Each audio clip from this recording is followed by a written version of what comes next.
पुणे विमानतळ परिसरामध्ये पुन्हा एकदा बिबट्या आढळून आलेला आहे। तुम्ही बरोबर ऐकताय, पुणे विमानतळावर बिबट्या आढळून आलेला आहे। शनिवार रविवार विमानतळ परिसरात पुन्हा एकदा बिबट्या दिसल्या। रात्रीच्या सत्रात विमानांच्या फेऱ्या कमी असतात, त्यामुळे पुन्हा एकदा परिसर शांत होतो आणि बिबट्या पुन्हा दिसून आला। पुणे विमानतळ परिसरामध्ये गेल्या काही महिन्यांपासून बिबट्याचा मुक्त संचार बघायला मिळतोय। वन विभागाकडून विमानतळ परिसरामध्ये 7 ट्रॅप कॅमेरे तैनात करण्यात आलेत। एअरपोर्ट परिसरात एप्रिल आणि ऑगस्टमध्ये बिबट्या दिसून आला होता आणि त्यापाठोपाठ आता सुद्धा दिसून आलाय। आमचे प्रतिनिधी अभिजित पोते यांना विचारूया। अभिजित, काय अधिक माहिती? सुवर्ण, आपण पाहतोय की पुणे शहरातल्या अनेक ठिकाणी म्हणजे आधी औंध परिसर असेल, बावधन असेल, पाषाण असेल, या ठिकाणी बिबट्या स्पॉट झाला होता मागच्या महिन्यामध्ये। आणि आता पुन्हा एकदा पुणे विमानतळावर म्हणजे गेल्या 3 ते 4 महिन्याचा विचार करतात तिसऱ्यांदा या शनिवार रविवारी बिबट्या जो आहे तो पुणे विमानतळचा जो परिसर आहे किंवा ज्याला आपण रनवे म्हणतो, रनवे पासून अगदी काही अंतरावरती जे पुणे विमानतळाचं कंपाऊंड आहे, त्या कंपाऊंड वॉलच्या आसपास पुन्हा एकदा बिबट्याचं दर्शन झालेलं पाहायला मिळते। खरं तर वन विभागाकडून तयारी जी आहे ती या बिबट्याला पकडण्यासाठी याआधी देखील केली होती। विमानतळ परिसरात बिबट्या दिसण्याची जवळपास 3री ते 4थी वेळ आहे।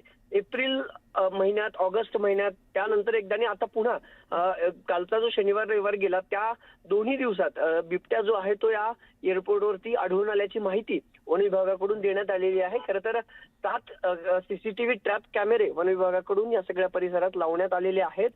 पण हा सगळा जो परिसर आहे तो विमानतळाचा परिसर आहे आणि त्यामुळे जर खरंच इथं बिबट्याचा वावर असेल तर पुन्हा ही चिंताजनक बातमी म्हणावं लागेल। आणि त्या पार्श्वभूमीवर आता वन विभागाकडून बिबट्याचा ट्रॅप जो आहे तो लावला जात आहे। सुवर्ण, नक्की नक्की धन्यवाद अभिजित, आपण ही माहिती दिली त्याबद्दल। आपण नागपुरातून अजून एक महत्त्वाची बातमी बघूया। हिवाळी अधिवेशन आजपासून सुरू झालेलं आहे, त्या पार्श्वभूमीवर नागपुरातून वेगवेगळ्या घडामोडी समोर येतील। तर भास्कर जाधव आणि मंत्री प्रताप सरनाईक यांची नागपुरामध्ये भेट झाली। अधिवेशनासाठी आलेले नेते एकाच हॉटेलमध्ये आले आणि अनौपचारिक अशी भेट झाली।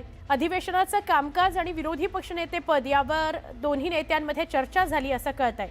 म्हणजे औपचारिक अशी भेट होती।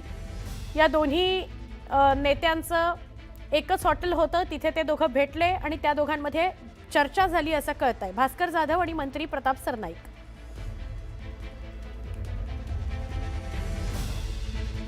आमचे प्रतिनिधी नरेंद्र मते यांना विचारूया। नरेंद्र, ही अचानक झालेली भेट होती का नियोजित भेट होती, फॉर्मल होती, इन्फॉर्मल होती, काय अधिक सांगाल?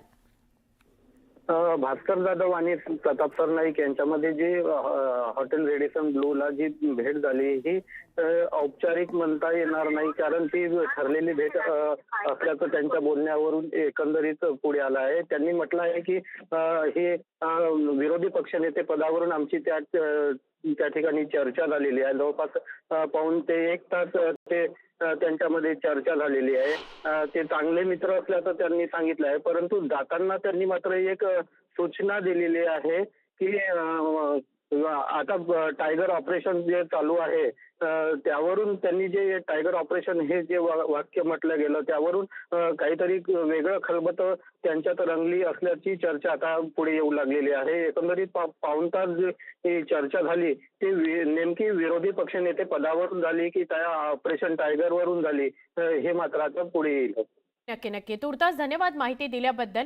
भास्कर जाधव आणि सरनाईकांच्या या भेटीची चर्चा मात्र नक्कीच रंगली आहे।